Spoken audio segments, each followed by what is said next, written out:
All right, I tried telling you guys. I really did. Even last week, you guys still had a little bit of Kool-Aid left in your cups, but good Lord.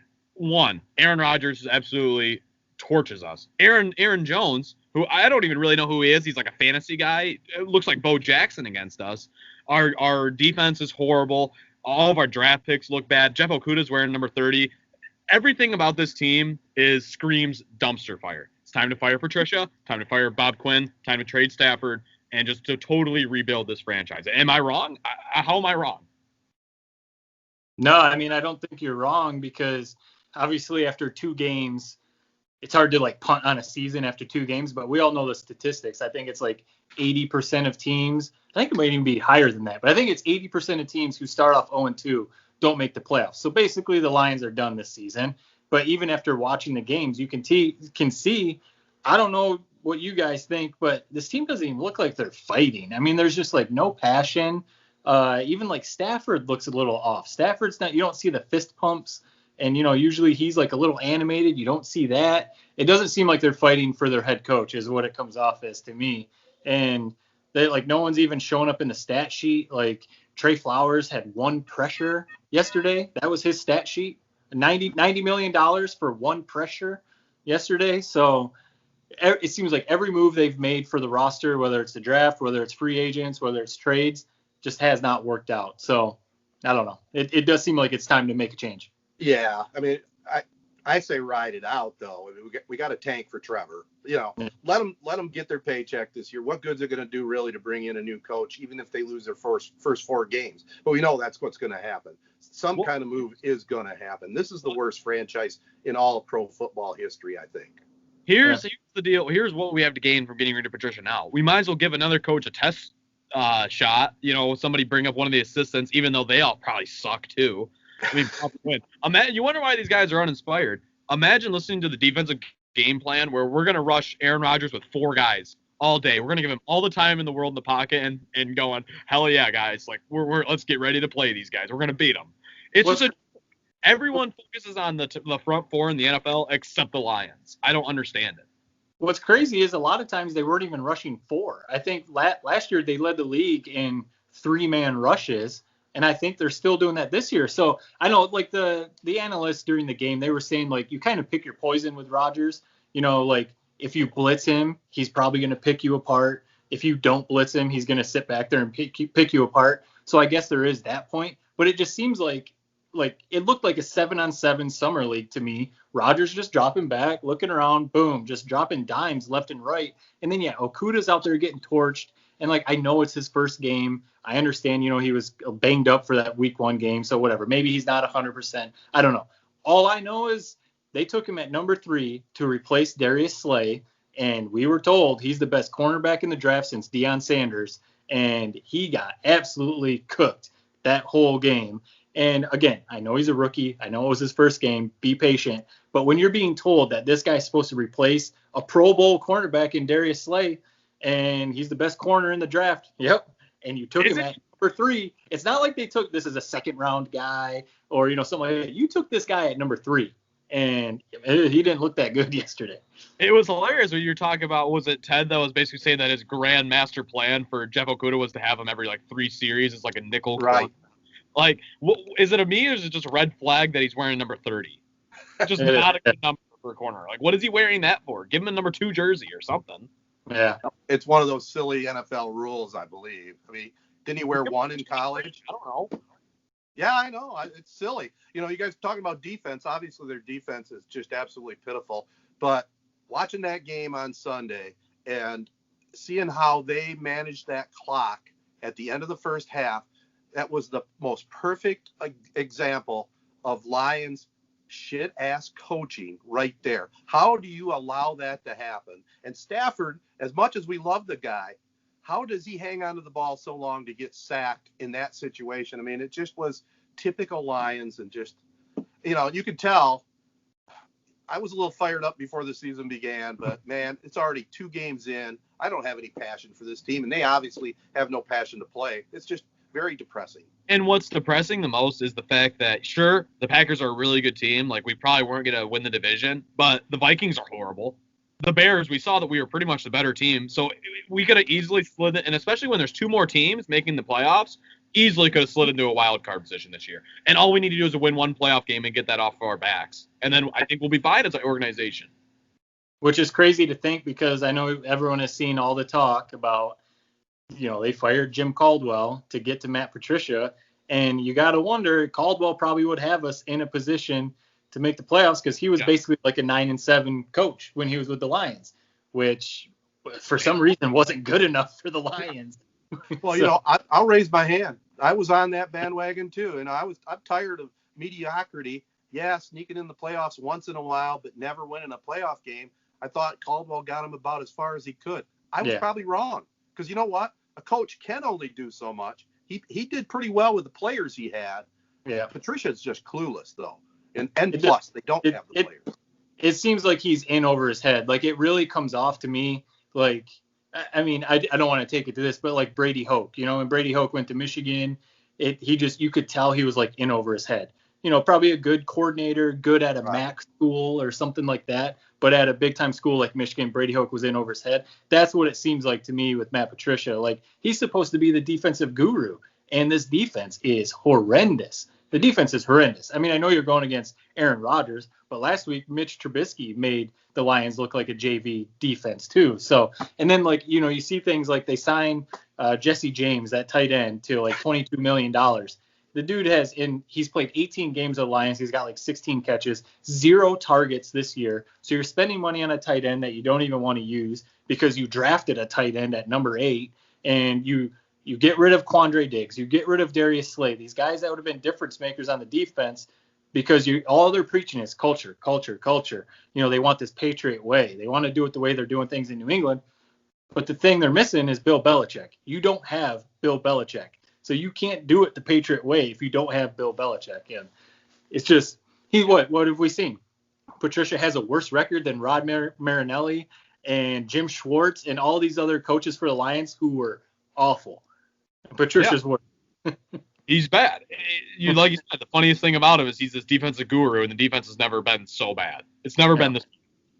So what do you do? What do you do at this point? You fire.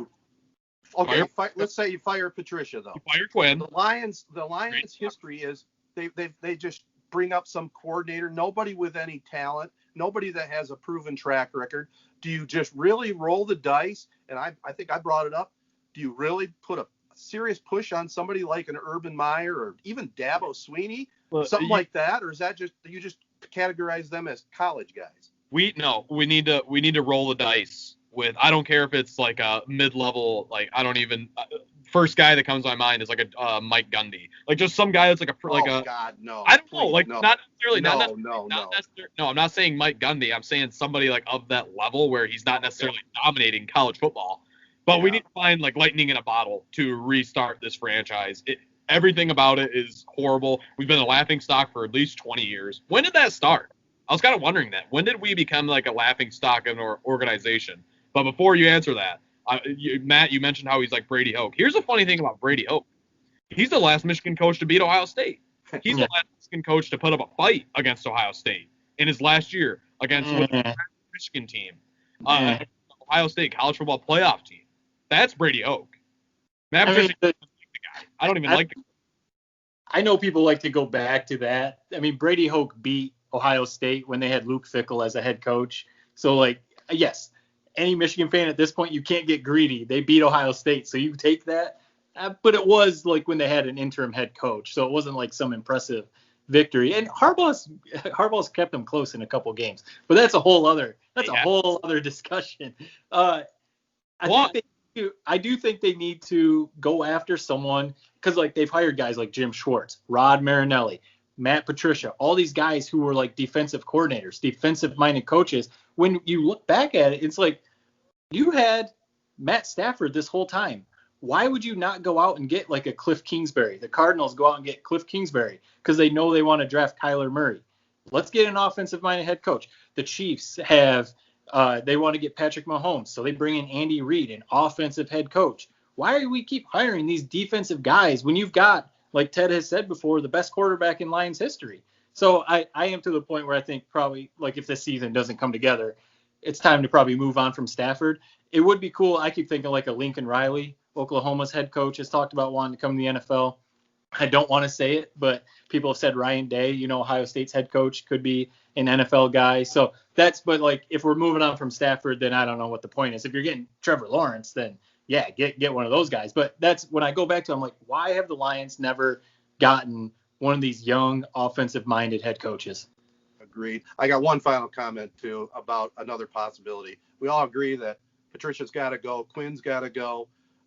Is there any way you could see, now that they're 0-2, this season's in the tank, there's no hope really? You think they could possibly still this season package something for Stafford? Yeah, you might as well. I really don't see, because as long as we have Stafford, he's not going to let us.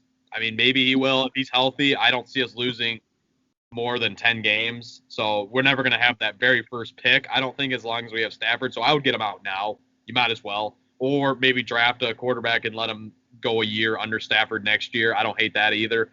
But one thing I didn't mention that I kind of or go ahead, Matt. Well, I was going to say, to that point, that's what makes me just go back to, I think, Ted, you said it, or maybe on Twitter, should have drafted Tua. Like, when you look back, like what you're saying, Jared, have a quarterback sit under Stafford. Now looking at, I mean, you don't want to like punt on Jeff Okudah. He's probably still going to turn out to be a fine quarterback. Right. But he's like, not going to transform us. He's not going to transform the Lions. That's what we need. He's not a corner isn't just all of a sudden going to turn this into a Super Bowl contending team. So you have to wonder, like, man, you already had a Pro Bowl corner in Darius Slay. Why wouldn't you have drafted a Tua or something like that? So if you were in this position to move Stafford, you've already got the guy. So the Lions basically have just screwed everything up. Yeah. So now, like, there's a point. I heard someone say, I forget what it was. Maybe it might have even been Mike Valeni, or someone said, like, what Bob Quinn and Patricia have done with their whole culture and Patriot Way thing, if they do get rid of Quinn and bring someone else in to turn everything around, it's going to be like a 4-year rebuilding process, because they've just brought in all these dudes who are supposed to be character guys or whatever, spent a ton of money on Trey Flowers and some of these other guys. So, like, even if they can Quinn, I mean, how long is this rebuild going to take, especially if you go out and draft a rookie quarterback or something, but.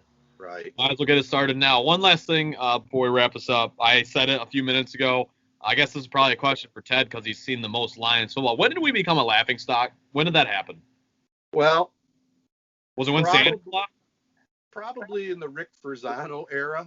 Bill Belichick was an assistant coach for the Lions then. This would be the early 70s probably.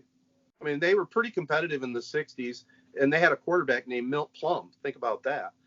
But from the 70s on, they've been a real joke. I mean, every once in a while they pique your interest. They'd have a playoff team lose the Dallas Cowboys 5-0. How about that for a score?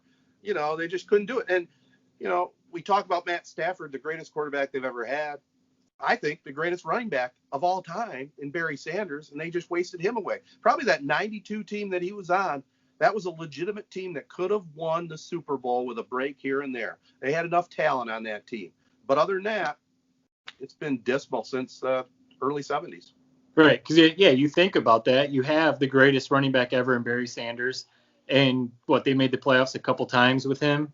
Right. And then you've Stafford his whole career made the playoffs a couple times with him. So, I mean, you've always heard the argument. Like, if you plopped, I know the Dallas Cowboys had Emmitt Smith, but if you plop Barry Sanders on that team, I mean, he would have broken every record and stuff. So, yeah, it's just a shame that you get these even Calvin Johnson. You get these players that are like generational type players, and the Lions just can't do anything with it.